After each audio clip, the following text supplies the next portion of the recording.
I disguised myself as a car wash guy, wiping down the armored truck's windshield.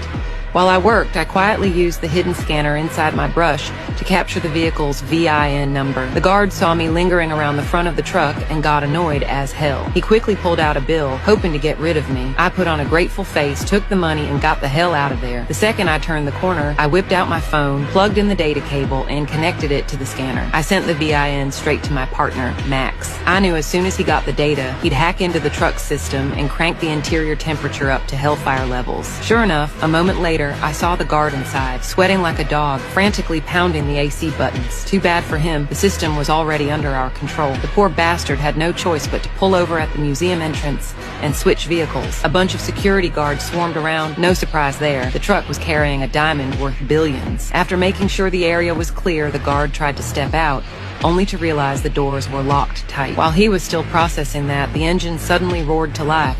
Panicked, he jumped into the driver's seat to regain control, but the truck started rolling backward. I knew that was Max up on the rooftop, working his magic remotely. Then, out of nowhere, the truck slammed into gear, floored the gas, and rammed through the cars, blocking its path, tearing off like a bat out of hell. Inside, the guard was scrambling like a rat in a trap.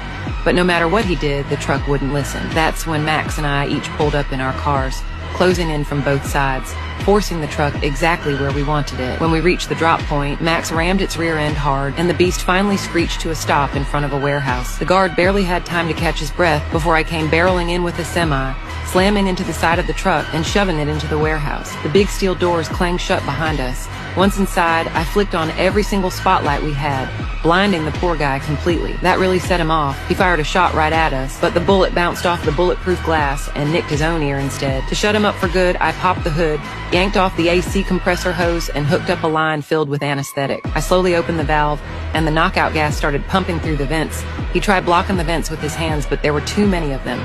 2 hands just weren't enough. Within a minute, he was out cold. By the time the cops showed up, the diamond in the safe had already turned into a $1 tip. Max had fenced it long before, but we weren't stopping there. Our sights were already set on another diamond, one worth hundreds of billions. That same night, Max got to work. Like a phantom, he slipped into the ventilation ducts and crawled along the path we'd mapped out until he was right above the prize. He put on his thermal goggles, took one look, and muttered, "Son of a bitch." The diamond was surrounded by a web of deadly laser beams. But for Max, that was nothing but child's play.